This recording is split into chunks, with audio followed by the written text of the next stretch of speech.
सोचिए, क्या ऐसा हो सकता है कि कोई सम्राट अपना सब कुछ खो दे, 15 साल तक दर दर भटकें और फिर से अपना सिंहासन हासिल कर ले? सुनने में फिल्मी लगता है ना? पर यह कहानी है दूसरे मुगल सम्राट हुमायूं की, जिनकी जिंदगी असल में इसी नामुमकिन सी लगने वाली वापसी की एक हैरान कर देने वाली दास्तान है। तो सवाल यही है कि आखिर एक साम्राज्य खोया कैसे जाता है, और उससे भी बड़ा सवाल, उसे वापस कैसे जीता जाता है। यही वो एक सवाल है जो हुमायूं की पूरी जिंदगी के इर्द गिर्द घूमता है।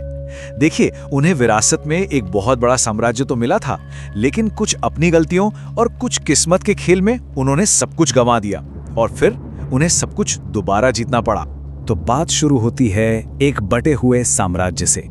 साल था 1530। हुमायूं सिर्फ 23 साल के थे जब उन्हें अपने पिता बाबर से एक बहुत बड़ा साम्राज्य मिला।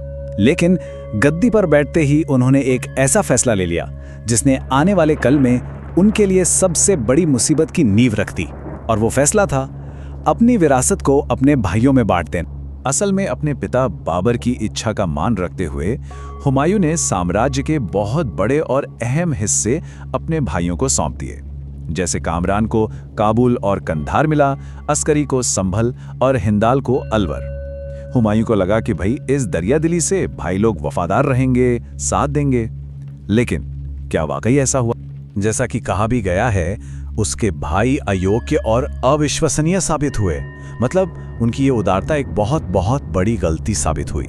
सोचिए, एक तरफ बाहरी दुश्मन साम्राज्य के दरवाजे पर खड़े थे और दूसरी तरफ हुमायूं के अपने सगे भाई अपनी छोटी मोटी ख्वाहिशों के लिए उन्हें धोखा देने और उनकी पीठ में छुरा घोंपने से भी बाज नहीं आ रहे थे।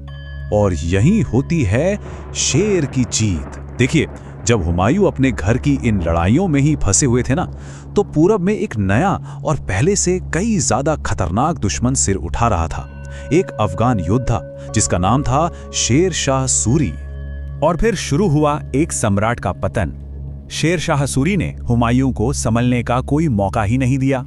देखिए, सिर्फ एक साल के अंदर 1539 में चौसा और फिर 1540 में कन्नौज की लड़ाई में मुगल सेना को इतनी बुरी तरह से हराया गया कि नतीजा ये निकला कि हुमायूं को अपना ताज, अपना तख्त, दिल्ली, आगरा सब कुछ छोड़कर एक भगोड़े की तरह जान बचाकर भागना पड़ा।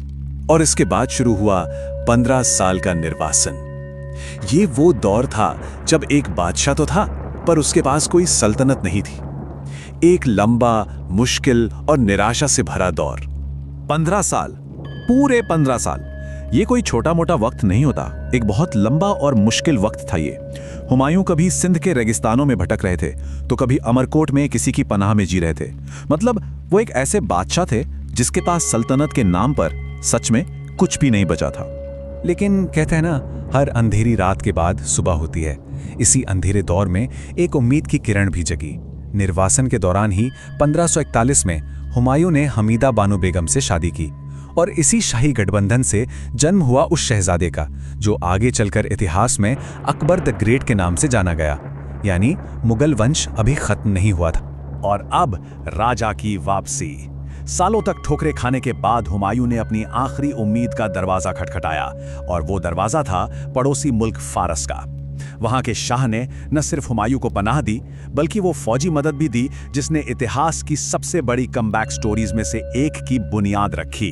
तो वापसी का ये रास्ता तय कैसे हुआ? देखिए, सबसे पहले तो फारस के शाह के पास पनाह ली, फिर उनसे फौजी मदद लेकर अपनी सेना को दोबारा खड़ा किया। और मजे की बात देखिए, उसका पहला निशाना कोई और नहीं बल्कि उसके अपने ही धोखेबाज भाई थे। उसने पहले उनसे काबुल और कंधार वापस छीने, अपनी ताकत बढ़ाई और फिर अपनी खोई हुई सल्तनत हिंदुस्तान की तरफ कूच कर दिया। और फिर साल 1555 में सरहिंद की लड़ाई में सूरी सेना को हराने के बाद आखिरकार वो दिन आ ही गया। पूरे 15 साल के निर्वासन के बाद हुमायूं एक बार फिर दिल्ली के तख्त पर बादशाह बनकर बैठा। लेकिन ये वापसी अपने साथ सिर्फ सत्ता लेकर नहीं आई। इस फारसी गठबंधन ने मुगल दरबार के तौर तरीकों को हमेशा के लिए बदल दिया। जो संस्कृति पहले मध्य एशियाई थी, अब उस पर फारसी रंग चढ़ चुका था। और इसी असर ने आने वाले सालों में मुगल आर्ट और आर्किटेक्चर को वो शक्ल दी जिसके लिए वो आज जाने जाते। अब बात करते हैं एक आकस्मिक भाग्य की। हुमायूं ने वो कर दिखाया था जो नामुमकिन लगता था। वो वापस आ चुके थे। लेकिन अफसोस, उनका दूसरा शासनकाल बहुत ही छोटा साबित होने वाला था।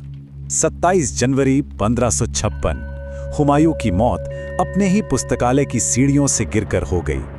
किस्मत का खेल देखिए, जो बादशाह बड़ी बड़ी जंगों से बच निकला, 15 साल का वनवास झेल गया, वो अपनी शानदार वापसी के सिर्फ 1 साल के अंदर अपनी ही लाइब्रेरी की सीढ़ियों से गिरकर चल बसा।